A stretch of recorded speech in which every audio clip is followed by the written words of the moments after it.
She put on her ushanka and palto, grabbed her Mosin Nagant, affixed the shtick, then pulled the zatvor to check that the prushino was still functioning and ready to use. It was. Now she was ready. Did you enjoy that? Did you know anything about what the heck I just said? Well, here's what you missed.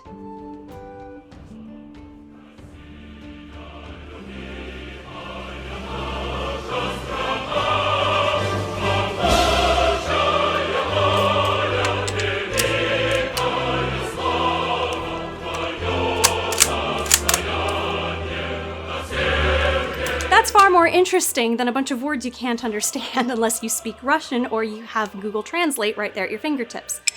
The point I'm trying to make here is that I really love learning about things I'm unfamiliar with. As a fluent English speaker, and I mean that's really the only language that I speak fluently, I like learning about Russian words, about Japanese words, about French words. I like learning those things. But I find it obnoxious if I'm reading something and the author isn't giving me even hints as to what the heck they're talking about.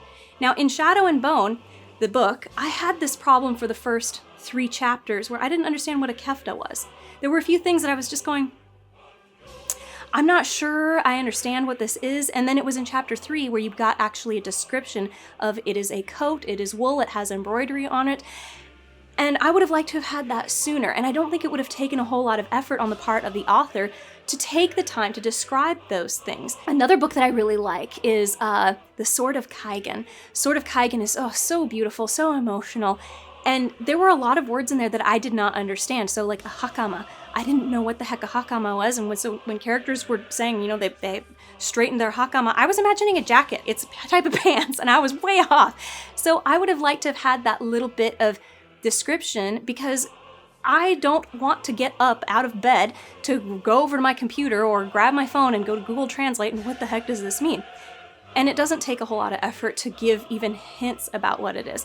So as a writer, if you're going to be introducing words that are either foreign or maybe completely made up, maybe just take the time to give some hints and give something interesting to your reader so that they can follow along with what it is. And you only have to do it once, really.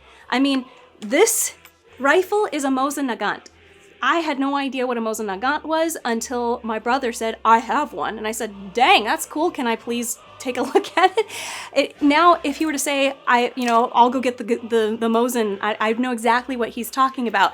I wouldn't need to have it described to me a second time. So that's just my little bit of advice for writers going forward. If you've got imaginary words, don't just say them and then expect your reader to be interested and then say, okay, maybe at some point later on I'll explain what it is. Just do it in the beginning. Don't keep your reader going, I'm not sure what they're talking about. It's obnoxious. So yeah, that's all I have to say on the matter. Vasvedanya. And I'm sure I said that wrong.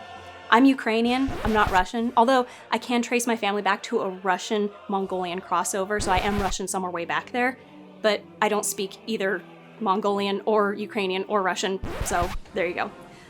Be good to yourself.